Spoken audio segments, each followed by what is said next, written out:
पंजाब केसरी में आप सबका स्वागत है। मैं हूं चंद्रशेखर धरनी। हरियाणा के मुख्यमंत्री के राजनीतिक सलाहकार कृष्ण बेदी जी हमारे साथ मौजूद है, बातचीत करेंगे इनसे। बेदी साहब, आपका स्वागत है पंजाब केसरी में। जी नमस्कार भाई साहब। बेदी साहब, गठबंधन धर्म की पूरी मर्यादाओं और पूरी कमिटमेंट्स को बीजेपी के द्वारा निभाया जा रहा है। जो वायदे किए गए थे गठबंधन के दल जेजेपी से, वो पूरे कर दिए गए हैं। मंत्रिमंडल में जो स्थान जितने थे वो दे दिए गए हैं। देखिए, भारतीय जनता पार्टी केवल हरियाणा प्रांत की बात नहीं मैं कर रहा हूँ, अन्य प्रांतों में भी, चाहे हमारा महाराष्ट्र में था गठबंधन, चाहे हमारा उत्तर प्रदेश में इस छोटे दलों के साथ, सहयोगी दलों के साथ, इसी प्रकार से कम सीटें नीतीश कुमार की होते हुए भी हमने उनको मुख्यमंत्री बिहार के अंदर बना रखा। इसी प्रकार से अन्य प्रांतों में भी हमने गठबंधन धर्म को निभाने का काम किया। और आज हरियाणा प्रदेश के अंदर हमारे बहुत ही लोकप्रिय मुख्यमंत्री विकास पुरुष मनोहर लाल जी ने, जजपा हमारा सहयोगी दल है, उनके 10 विधायकों के सहारे हमारी हरियाणा में सरकार चल रही है।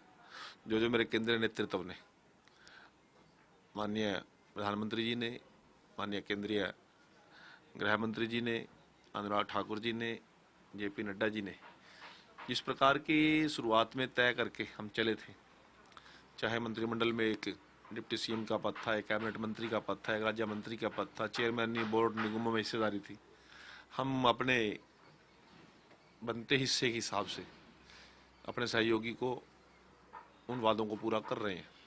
और अब मंत्रिमंडल कंप्लीट हो गया है और किसान आंदोलन भी समाप्त हो गया है। हम विकास के काम को उसी प्रकार से गति देने का काम करेंगे। पेंशन की बात थी, चाहे 75% हरियाणा के युवाओं को रोजगार देने की बात थी, हमारे सहयोगी दल ने जो जो घोषणाएं की थी उसको पूरा करने में हमारी सरकार लगी हुई है। और ये 5 साल हरियाणा की जनता की सेवा के लिए गठबंधन बना है और हम इस गठबंधन को पूरे समय तक चलाएंगे और हरियाणा की जनता की सुख सुविधाओं के लिए हम लगातार प्रयासरत हैं, निरंतर प्रयासरत हैं। उस प्रयास को पूरा करने का हम काम करेंगे। जिस प्रकार से आप केंद्रीय नेतृत्व का हवाला देकर कई स्टेट्स का बता रहे हैं कि जहां जहां गठबंधन है जिस प्रकार से निभाया जा रहा है, यानी अब जो पंजाब में एक नया गठबंधन बन रहा है, कैप्टन अमरिंदर सिंह उसमें शामिल है जो पूर्व मुख्यमंत्री हैं, तो पंजाब में भी यही स्थितियां रहेंगी।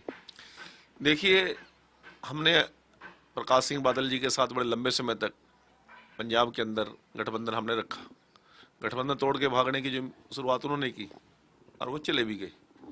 परंतु अब आने वाले चुनाव के अंदर क्या परिस्थितियां बनेगी, अभी तो मैं बहुत बिगिनिंग में ये बात नहीं कह सकता, क्योंकि ये केंद्रीय नेतृत्व का लेवल का सवाल है और उन्हीं की ये एक अधिकार क्षेत्र की बात है कि गठबंधन अमरिंदर से होगा, किससे होगा और कौन कौन दल इसमें शामिल रहेंगे, क्या परिस्थितियां रहेंगी, उसके विषय में अभी बहुत जल्दबाजी होगी।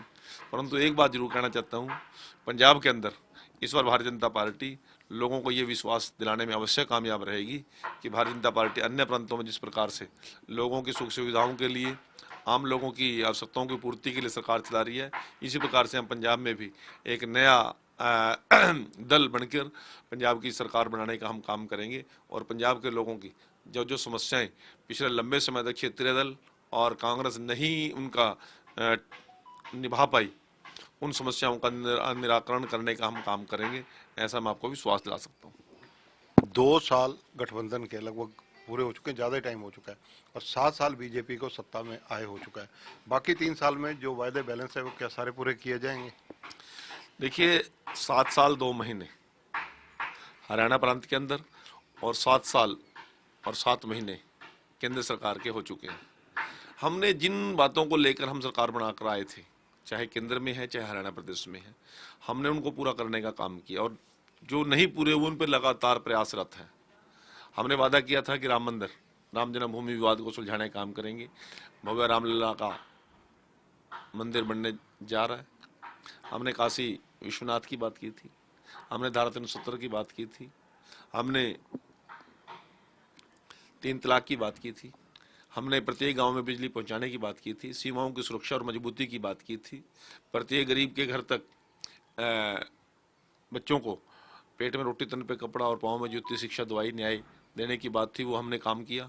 भय और भ्रष्टाचार मुक्त शासन देने की जो बात थी वो हमने काम किया। इसी प्रकार से मैं आप लोगों को हरियाणा प्रदेश के अंदर जो पारदर्शिता के साथ जो एक पारदर्शिता के साथ साथ ईमानदारी के साथ जो राज चलाने की बात थी, मनोहर लाल जी के नेतृत्व में पिछले 5 साल और ये 2 साल 2 महीने लगातार प्रयासरत हैं। उन सभी कामों को हम आगे बढ़ा रहे हैं और मुझे तो खुशी इस बात की है, माननीय मनोहर लाल जी की नीतियों को अन्य प्रांत फॉलो कर रहे हैं। अभी पिछले दिनों कांग्रेस के प्रदेशाध्यक्ष नवजोत सिद्धू जी ने एक प्रेस कॉन्फ्रेंस की थी और उसमें 20 बार उन्होंने इस बात को दोहराने का काम किया कि हम हरियाणा की तर्ज पर ये काम करेंगे, हम पंजाब में दोबारा सरकार बनी कांग्रेस की तो हरियाणा की तर्ज पर हम ये काम करेंगे, हरियाणा की तर्ज पर ये काम करेंगे। तो आज जो पंजाब को हरियाणा फॉलो करता था पिछली सरकारों के टाइम में, आज पंजाब हमें फॉलो कर रहा है। हमने 1 जनवरी 2016 से अपने कर्मचारियों को वेतन आयोग दे दिया, अभी तो पंजाब में चर्चा तक नहीं हुई। इसी प्रकार से हम 24 घंटे बिजली देने के लिए लगभग 5,500 से ज़्यादा गाँव के अंदर हम आगे बढ़े हैं। पंजाब में तो उसकी अभी शुरुआत मात्र भी नहीं है। इसी प्रकार से ट्रांसफ़र पॉलिसी जो हमारी ऑनलाइन है, पेंशन सिस्टम जो हमारा ऑनलाइन है, जितनी पारदर्शिता के साथ योजनाएं हमने हरियाणा में आगे बढ़ाने का काम किया है, पूरे प्रांत पूरा देश उसको फॉलो कर रहा है। और मेरे लिए तो इससे बड़ी खुशी की क्या बात होगी, हमारी केंद्रीय वित्त मंत्री श्रीमती सीतारमण जी ने माननीय मुख्यमंत्री जी को ट्वीट किया कि हम हरियाणा की बिजली नीति को केंद्र में भी लागू करने का काम करेंगे। तो इससे बड़ी कोई आज तक बात नहीं है। पहले कहीं हरियाणा प्रदेश कहीं गिनती में नहीं हुआ करता था और लोग अखबारों में बसों पे लिखा करते थे नंबर 1 हरियाणा। वो नंबर 1 हरियाणा केवल अखबारों में, मीडिया में, सोशल मीडिया में या उस पार्टी के लोगों में या उसके 2-4 जो उनकी चौकड़ी होती थी वहाँ तक नंबर 1 हरियाणा हुआ करता था। वास्तव में यदि नंबर 1 हरियाणा है तो मनोहर जी के नेतृत्व में है। पिछले 7 साल और 2 महीने से हरियाणा नंबर 1 पर चल रहा है। बहुत सी चीज़ों में आगे बढ़े। भूपेंद्र सिंह हुड्डा प्रतिदिन एक बेतुका सा बयान देते हैं, आप रोज उनको क्या करते होंगे, उनको रिकॉर्ड करते होंगे, हरियाणा सरकार फेल है फेल है। अरे भूपेंद्र सिंह हुड्डा जी कहने से फेल थोड़ी है। ये तो हरियाणा प्रदेश की जनता, चाहे पंचायत का चुनाव है, चाहे नगर पालिका का चुनाव है, चाहे नगर निगम का चुनाव है, चाहे हमारे अन्य चुनाव है, सभी में आज भारतीय जनता पार्टी को डट के वोट दे रही है। रोहतक के एरिया में वोट दे रही है। तो आज भूपेंद्र सिंह हुड्डा की बौखलाहट के साथ कोई हरियाणा सरकार नहीं काम कर रही। हम तो लोगों के हितों के लिए काम कर रहे हैं। आपके बीजेपी के कई विधायकों ने पिछले दिनों ये कहा है कि जिस प्रकार से कांग्रेस के शासन में या उससे पहली सरकारों के शासन में जो भाई भतीजावाद नौकरियों में हुआ, जिस प्रकार से भर्तियां हुई, उनको लेकर श्वेत पत्र जारी होना चाहिए। आप इससे सहमत हैं या नहीं? नहीं, हमारे तो किसी विधायक ने कोई बात नहीं कही। घरविंदर कल्याण घरोंडा से विधायक उन्होंने नहीं, हमारे विधायक ने कभी ऐसी बात नहीं कही। परंतु मैं एक बात जरूर कहना चाहता हूँ, आज कोई पेपर लीक की बात है या किसी प्रकार के भ्रष्टाचार को पकड़ने की बात है, ये तो मुख्यमंत्री जी की हिम्मत है कि चोर को पकड़िया। उसी के जवाब में इन्होंने कहा पिछली सरकारों में तो पेपर ही नहीं होते थे, आशा उड्डा के हाथ से पर्ची चलती थी। और चौटाला जी को तो मैं अपने मुंह से सुना क्या करूं, बिल्लू नहीं मान्या, बिल्लू की चलती थी, भर्ती बोर्ड बिल्लू होता था। और जिस प्रकार का इन लोगों का व्यवहार था तो आपको पता ही है, 10 साल काट के आए हैं।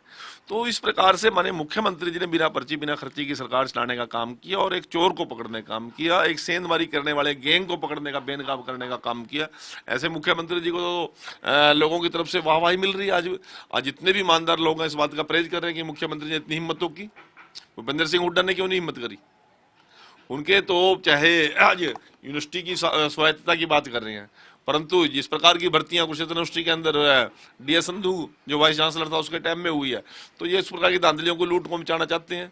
परंतु मुख्यमंत्री जी ने एक बात कह दी, हम पारदर्शिता के साथ राज चलाएंगे, ईमानदारी के साथ चलाएंगे और जो योग्य व्यक्ति है उसके घर तक वो चीज़ पहुंचाने का काम करेंगे। और ऐसी योग्यता को यदि किसी ने पहचानने का काम किया है, किसी ने मान देने का काम किया, तो मनोहर लाल जी ने किया। किसानों की बात अभी आप जिक्र कर रहे थे कि किसान आंदोलन खत्म हो गया, जो सरकार ने वायदे किए सरकार उस तरफ बढ़ भी रही है, विड्रॉल की तरफ। देखिए, किसान आंदोलन एक लंबी चौड़ी एक मसला चला देश के अंदर और हरियाणा और पंजाब विशेष तौर से इससे प्रभावित रहा। मुख्यमंत्री जी अब किसान पर जो मुकदमे दर्ज थे उनके विड्रॉल की ओर चल रही है और जो कार्रवाई जिस प्रकार की बननी चाहिए, एक प्रक्रिया होती है, वो उस प्रक्रिया के अनुसार हम जो कानूनन जो केस हम वापस लेने की स्थिति में उनको वापस लेने का काम करेंगे। और जो माननीय मुख्यमंत्री जी ने, प्रधानमंत्री जी ने जो आदेश दिए हैं, हम उसको अक्सर लागू करने का काम करेंगे। Congress Haryana public service commission के इशू को लेकर अग्रेसिव क्यों है? कहाँ पे अग्रेसिव है? किस चीज में अग्रेसिव है? पहले तो योग्य बच्चे केवल सांगी और किलोई में पैदा हुआ करते थे या कांग्रेसियों घर में पैदा हुआ करते थे। आज जितने भी छोटे छोटे गांव का एक गरीब परिवार का बच्चा मेरिट के आधार पर बड़ी बड़ी पोस्टें ले रहा है, चाहे एचसीएस की बात है, चाहे एचपीएस की बात है, चाहे लेक्चर और प्रोफेसर की बात है, डॉक्टर्स की बात है, और चाहे सब इंस्पेक्टर और कांस्टेबल की बात है। ईमानदारी के साथ जो हम चीज आगे बढ़ाने का काम करें, उनको लगता है कि कहीं ना कहीं हमारा वोट बैंक खिसक रहा है। लोग ईमानदारी को, मुख्यमंत्री जी की पारदर्शिता को पसंद कर रहे हैं, तो वो एक बौखलाहट है। अब वो शैलजा जी के पास जिस प्रकार के अलनाबाद के अंदर वो हालत हुई, उसकी झेप मिटाने के लिए आके एचपीएससी का घेराव करना शुरू कर दिया, और उधर से मुख्यमंत्री, जो पूर्व मुख्यमंत्री भूपेंद्र सिंह हुड्डा कह रहा है मैं कलर को घेराव नहीं कर सकता।